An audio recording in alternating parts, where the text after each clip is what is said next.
विशाल institute में topic start करने वाले हैं वो है हमारा एक्सक्रीशन से नेफ्रॉन। मतलब लास्ट क्लासेस में जो मैंने आप लोगों को टॉपिक स्टार्ट कराया था वो एक्सक्रीटरी सिस्टम था। Excretory system is that system of a body which is responsible for removal of the nitrogenous और the liquid waste product with the help of kidney out of the body.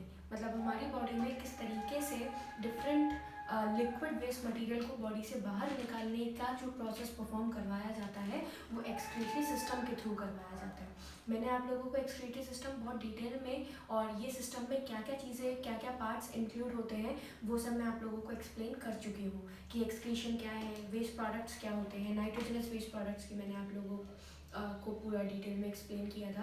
फिर मैंने आप लोगों को बताया था कि एक्सक्रीटरी सिस्टम में कौन कौन से कंपोनेंट्स इंक्लूड होते हैं, जैसे कि आपका किडनी था, यूरेटस थी, यूरिनरी ब्लैडर था, यूरेथ्रा था। ये सारे के सारे कंपोनेंट्स आपस में मिलके एक एक्सक्रीटरी सिस्टम का फॉर्मेशन कर रहे थे। फिर उसके बाद मैंने आप लोगों को बताया था कि हमारी किडनी का जो एक बेसिकली किडनी जो है वो पैर में प्रेजेंट होती है। उस पैर में से एक किडनी का डायग्राम का ट्रांसफर सेक्शन मैं आप लोगों को दिखा चुकी हूँ।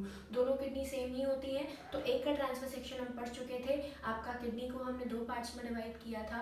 एक तो एक्सटर्नल जो बाहर वाला पार्ट था उसको रीनल कॉर्टेक्स कहते थे और जो इनर वाला रीजन था उसको हम रीनल मेडुला कहते थे। तो जब भी आप बात करते हैं आपके किडनी की तो it is divided into two parts, renal cortex and renal medulla.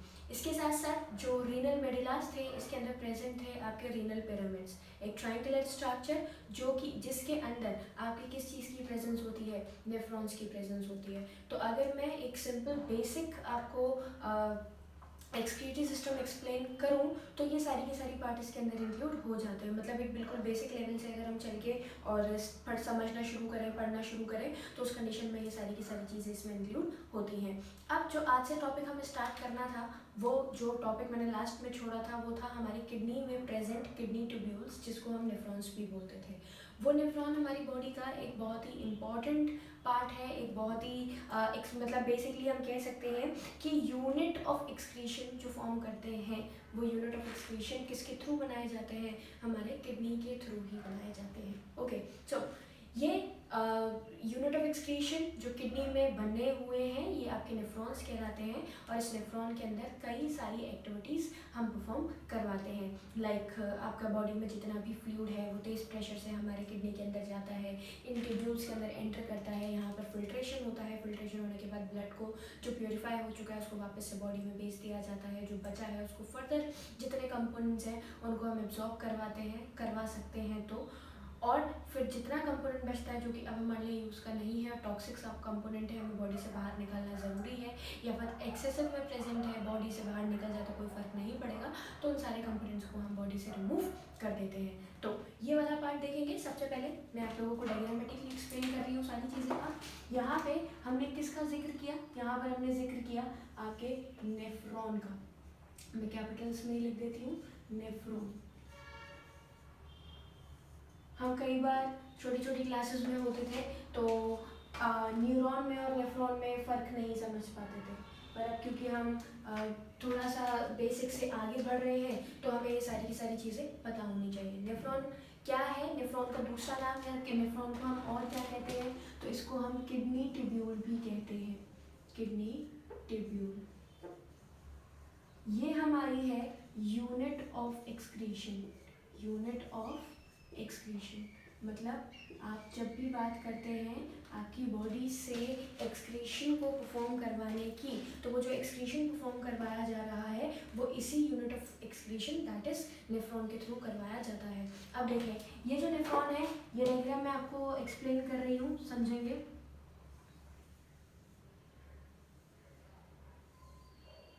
ये है हमारा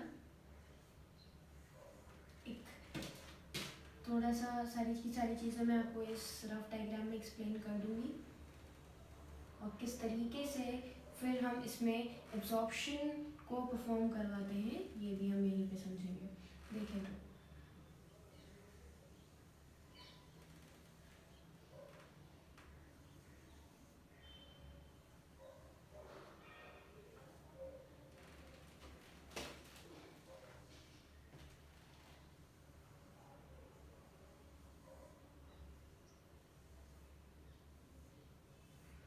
ये देखिए एक छोटी सी बात आपको यहाँ से समझाते भी चलूँ तो हमारा ये जो बोमेंस कैप्सूल वाला पार्ट, अभी मैं लेबलिंग दूंगी, तो ये जो ऊपर वाला रीजन आपको दिख रहा है ये हमारे कॉर्टेक्स के अंदर मिलता है। बाकी सारा का सारा पार्ट हम मेडुला में देखते हैं। और उसके बाद जो आपका कलेक्टिंग डक्ट है या फिर कलेक्टिंग ट्यूब्यूल है, ये कलेक्टिंग ट्यूब्यूल भी हमारा किसके अंदर मिल जाता है, कॉर्टेक्स रीजन के अंदर मिलता है। तो क्वेश्चन पूछ लिया जाता है कभी कभी कि हमारे जो रीनल ट्यूब्यूल है या जो किडनी ट्यूब्यूल है, इन रीनल ट्यूब्यूल को या फिर किडनी ट्यूब्यूल को आप मेडुला में रखते हैं या फिर कॉर्टेक्स में रखते हैं। तो मेडुला और कॉर्टेक्स दोनों रीजन को ही ऑक्यूपाई करता है। सबसे पहले अगर मैं कॉर्टेक्स रीजन की बात करूं तो बोमेंस कैप्सूल का कुछ पार्ट हमारा कॉर्टेक्स में मिल जाता है, बाकी सारा का सारा मेडुला में मिलेगा और कुछ हद तक हमें कलेक्टिंग डक्ट भी कॉर्टेक्स में मिल जाती है। तो देखें, सबसे पहले हमने बात करी कि ये जो पार्ट है ये बोमेंस कैप्सूल कहलाता है। इससे कनेक्टेड होती है हमारी ट्यूब्यूल्स अलग अलग डिफरेंट।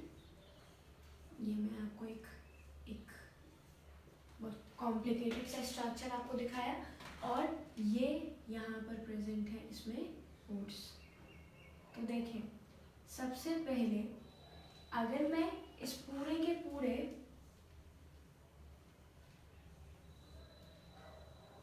नेफ्रॉन में सबसे ऊपर हेड की बात करूं तो ये जो हेड वाला पार्ट है ये कहलाता है आपका पूरा बोमेंस कैप्सूल। क्या कहलाता है? बोमेंस कैप्सूल। और बोमेंस कैप्सूल के अंदर ये वाला जो रीजन दिख रहा है, this is called बोमेंस capsule. बोमेंस capsule के अंदर प्रेजेंट है आपका ग्लोमेरुलस। बोमेंस कैप्सूल के अंदर क्या प्रेजेंट है आपका? ग्लोमेरुलस। ग्लोमेरुलस क्या है आपका? Tuft of capillaries. Tuft of capillaries. तो जब मैं बात करती हूँ आपके नेफ्रॉन की, तो नेफ्रॉन का सबसे स्टार्टिंग वाला रीजन, सबसे पहला वाला रीजन आपका क्या कहलाता है? ये जो कप लाइक स्ट्रक्चर आपको दिख रहा है ये कप लाइक स्ट्रक्चर कहलाता है बोमेंस कैप्सूल। बोमेंस कैप्सूल के अंदर हमें टफ्ट ऑफ कैपिलरीज, कैपिलरीज का गुच्छा दिखता है। ये कैपिलरीज का गुच्छा कहाँ से आया है मैं भी आपको एक्सप्लेन करूँगी। वही जो कैपिलरीज का गुच्छा है, टफ्ट ऑफ कैपिलरीज है, वो आपका ग्लोमेरुलस कहलाता है। ये कैपिलरीज कहाँ से आई? तो यहाँ पर हमने पढ़ा था कि भाई आर्टरी जो है वो ब्लड को लेके आती है, वेन ब्लड को लेके जाती है। तो न्यूरॉन के अंदर जो पार्ट ब्लड को सप्लाई कर रहा है वो आर्टरी है।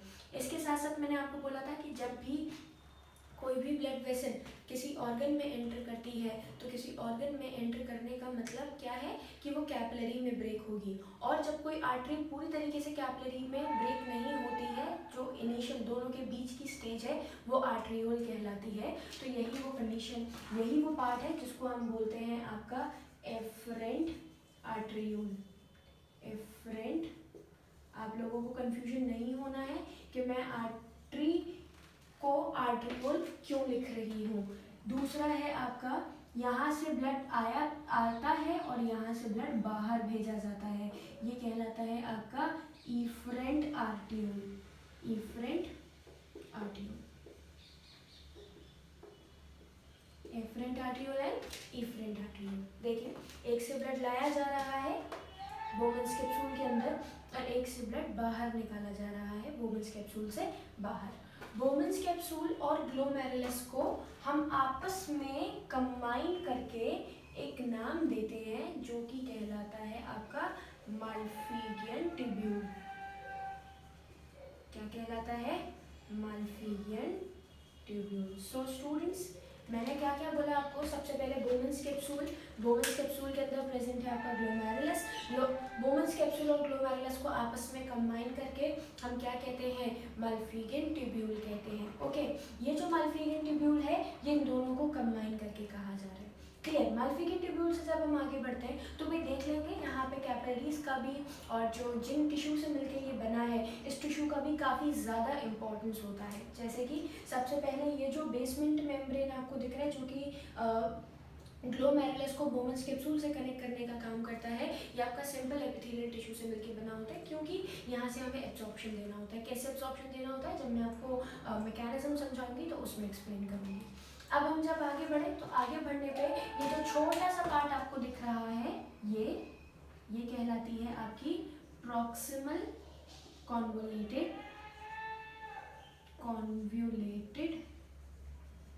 ट्यूब्यूल क्या कहलाती है? प्रॉक्सिमल कॉन्वोल्यूटेड ट्यूब्यूल कहलाती है। तो जब भी आप बात कर रहे हैं नेफ्रॉन की, तो नेफ्रॉन में सबसे पहले माल्पीडियन ट्यूब्यूल जो कि दो चीज़ों से मिलकर बना है, बोमस कैप्सूल से मिलकर बना है और ग्लोमेरुलस से मिलकर बना है। ओके, नेक्स्ट जब हम आगे बढ़े तो there is your proximal convoluted tubule. बहुत ही छोटा सा पार्ट होता है, बहुत ज़्यादा लॉन्ग नहीं है, और ये आपके इसके अंदर प्रेजेंट होते हैं brush bordered epithelial, brush border cuboidal epithelial. और ये जो ब्रश बॉर्डर क्यूबॉइडल एपिथेलियल है, ये ब्रश बॉर्डर क्यों बनाया है? Because of the extra absorption, जो कि अल्ट्रा फिल्ट्रेशन कराने के लिए रिस्पॉन्सिबल होता है। ये अभी हम आगे डिस्कस करेंगे। तो प्रॉक्सिमल कॉन्वोल्यूटेड ट्यूब्यूल को अब हम हर जगह प्रॉक्सिमल कॉन्वोल्यूटेड ट्यूब्यूल ना बोलते हुए क्या बोलेंगे? पीसीटी। अब जब भी मैं पीसीटी बोलूँ तो आप समझ जाएंगे कि मैं किसके बारे में बात कर रही हूँ, प्रॉक्सिमल कॉन्वोल्यूटेड ट्यूब्यूल के बारे में बात कर रही हूँ। क्लियर? अब जब हम इससे आगे बढ़े तो आगे बढ़ने पे हमें एक hairpin like structure, hairpin या हम बन पेन की बात करें, जूड़ा पेन जो होती है यू शेप की होती है। ओके, तो ये जो यू शेप लाइक स्ट्रक्चर आपको दिख रहा है, ये एक ही स्ट्रक्चर है, इसमें कोई चेंज नहीं है। और यही जो यू शेप स्ट्रक्चर दिख रहा है, ये कहलाता है आपका हेनले लूप। क्या कहलाता है? Henle loop. और इस हेनले लूप को मैंने कितने पार्ट्स में डिवाइड किया है? 2 पार्ट्स में। मूवमेंट हमेशा किस तरीके से हो रहा है? इस तरीके से, ऊपर से नीचे और फिर नीचे से ऊपर। तो इस वजह से जो चीज़ ऊपर से नीचे आ रही है, इस वजह से मैंने इसको नाम दिया असेंडिंग लिम्ब ऑफ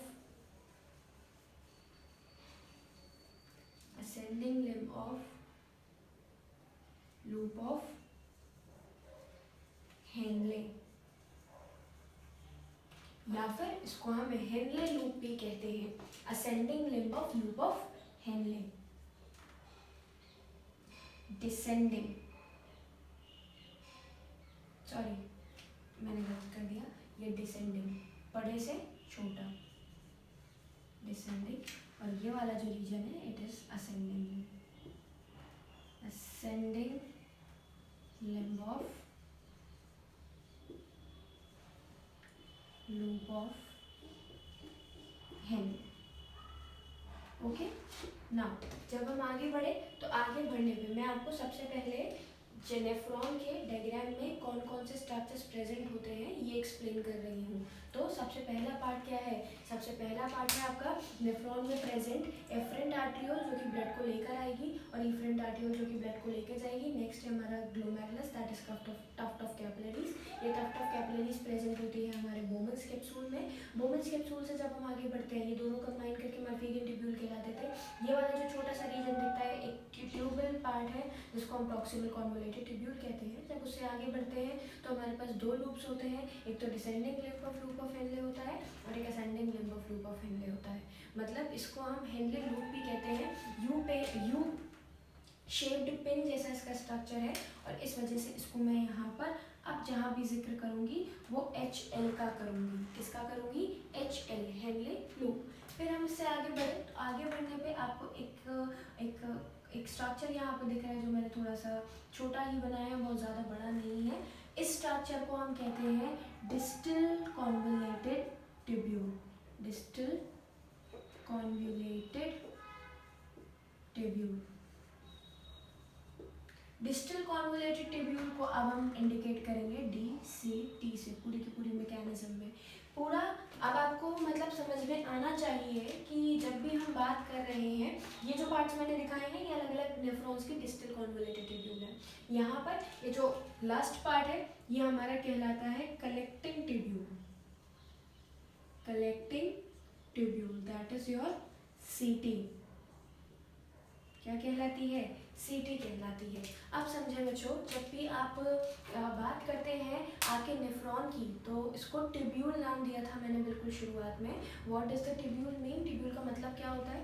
तो ट्यूब्यूल का मतलब होता है आपका ट्यूब्स। ओके, तो उस टाइम पर हमें समझ में नहीं आ रहा था या हमें नहीं पता था कि इस स्ट्रक्चर को ट्यूब्यूल नाम क्यों दिया जा रहा है। तो अब आपको समझ में आ जाना चाहिए कि ट्यूब नाम क्यों दिया। ट्यूब नाम देने का जो रीज़न है, जो लॉजिकल पार्ट है वो क्या है? वो ये है कि ये जो पूरा का पूरा पार्ट है ये आपका ट्यूब से कनेक्ट होके बना है, ट्यूब से जुड़ के बना है। और ये जो पूरा का पूरा पार्ट ट्यूब से जुड़ के ट्यूब से मिलके बना है, इस वजह से इसको हम किडनी ट्यूब्यूल कहते हैं। क्लियर? तो किडनी ट्यूब्यूल में हमने क्या देखा? किडनी ट्यूब्यूल में हमने कई सारे पार्ट्स देखे।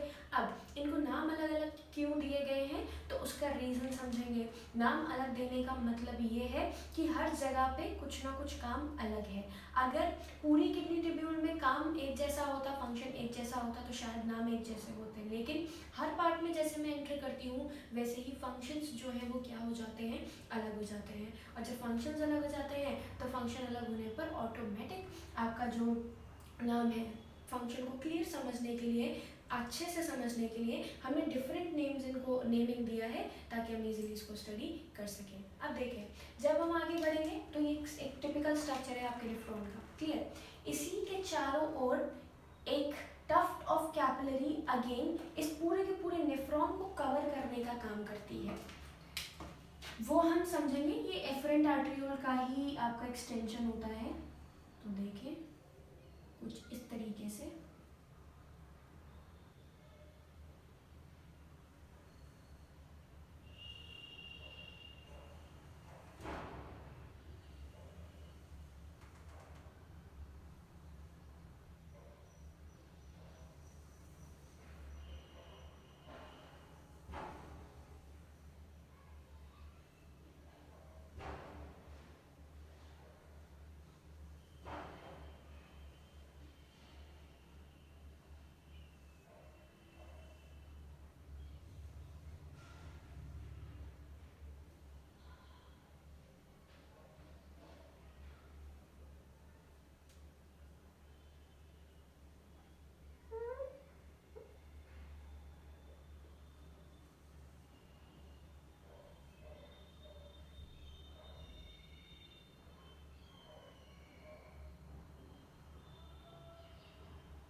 एक कैपिलरीज का गुच्छा जो कि इसके चारों ओर घूमा हुआ होता है, इसको हम क्या कहते हैं, वैसा रेक्टा कहते हैं। क्या कहते हैं, वैसा रेक्टा। वैसा रेक्टा क्या है, तो ये फंक्शन आपको समझ में आएगा। बहुत इंपॉर्टेंट पार्ट है हमारे पूरे के पूरे न्यूरॉन का, जिस तरीके से ये कनेक्टेड आपका इफरेंट आर्टरियोल से ही होता है। ओके, और जब भी हम बात करते हैं आपके पूरे के पूरे मूवमेंट की, जितना मूवमेंट चल रहा है तो वो एक काउंटर करंट मैकेनिज्म सेट करता है जिसमें एक जगह से ब्लड यहाँ आ रहा है और इसमें चलता है उल्टा फ्लो। वो सब क्या है वो हम आगे समझ लेंगे। अब मैं आप लोगों को यहाँ पे जो स्टार्ट करने वाली हूँ वो स्टार्ट करने वाली हूँ वन बाय वन, किस तरीके से हमारे पूरे के पूरे नेफ्रॉन के अंदर डिफरेंट रीजन्स में जो एब्जॉर्प्शन करवाया जाता है, अब हम वो समझेंगे। तो क्या है आपका मैकेनिज्म ऑफ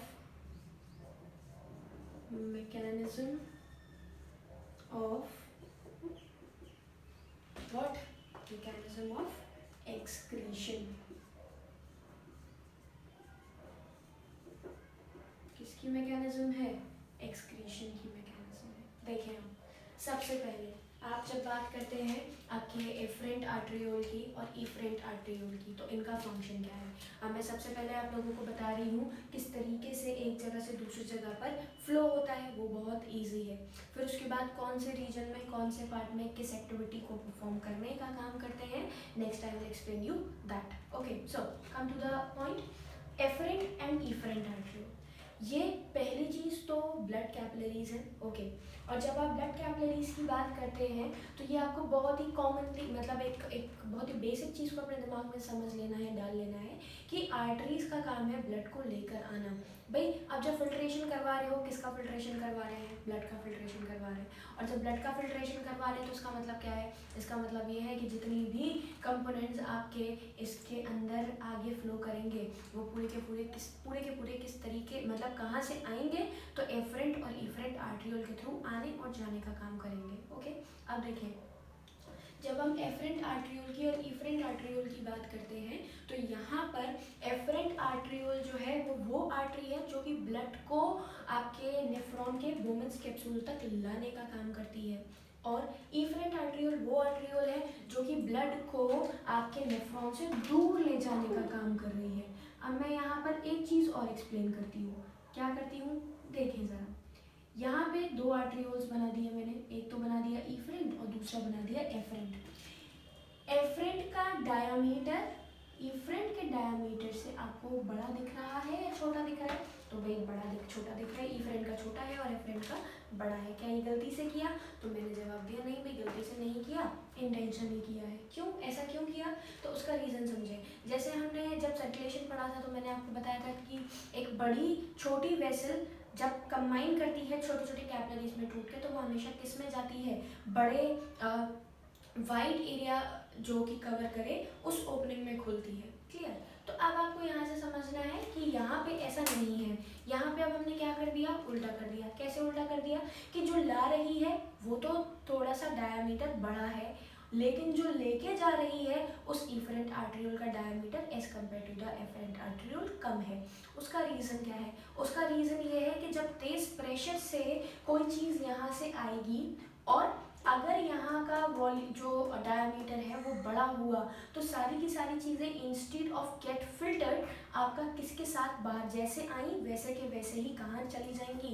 इफरेंट आर्टरियोल के अंदर चली जाएंगी because of the high pressure. मतलब हमारी किडनी के नेफ्रॉन में जितना प्रेशर लगाया जा रहा है वो पूरा का पूरा प्रेशर किसके थ्रू लगाया जाता है? वो प्रेशर लगाया जा रहा है आपका एफरेंट आर्टरियोल के थ्रू। एफरेंट आर्टरियोल के थ्रू हमने क्या करवाया? एंट्री करवाई बोवेंस कैप्सूल में आपके ब्लड की। तेज प्रेशर आया और तेज प्रेशर में अगर यहाँ का डायमीटर बड़ा हुआ तो सारा का सारा ब्लड आगे बढ़ जाएगा। तो हमने उस चीज़ को रोक दिया। क्या किया? कि भाई आप इसके डायमीटर को छोटा रखो ताकि हर चीज़ जो है वो वापस जैसे आई है वैसे ही मूव आउट बाहर ना कर जाए। क्लियर? तो उसके लिए इफरेंट आर्टरियोल के डायमीटर को छोटा रखा। कभी कभी क्वेश्चन पूछ लेता है कि why there is a difference between the diameters of the afferent arteriole and the efferent arteriole. Okay, so now come forward, आगे बढ़ेंगे।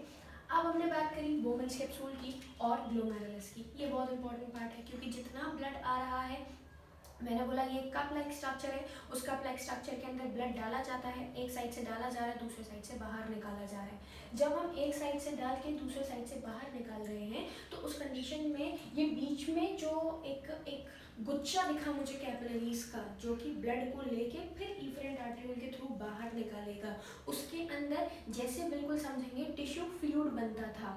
जिस तरीके से हमने टिश्यू फ्लूइड बनाया था, तेज प्रेशर से ब्लड आया, टिश्यू फ्लूइड प्रेशर तेज होने की वजह से कैपिलरीज से वो बाहर निकल गया। ओके, और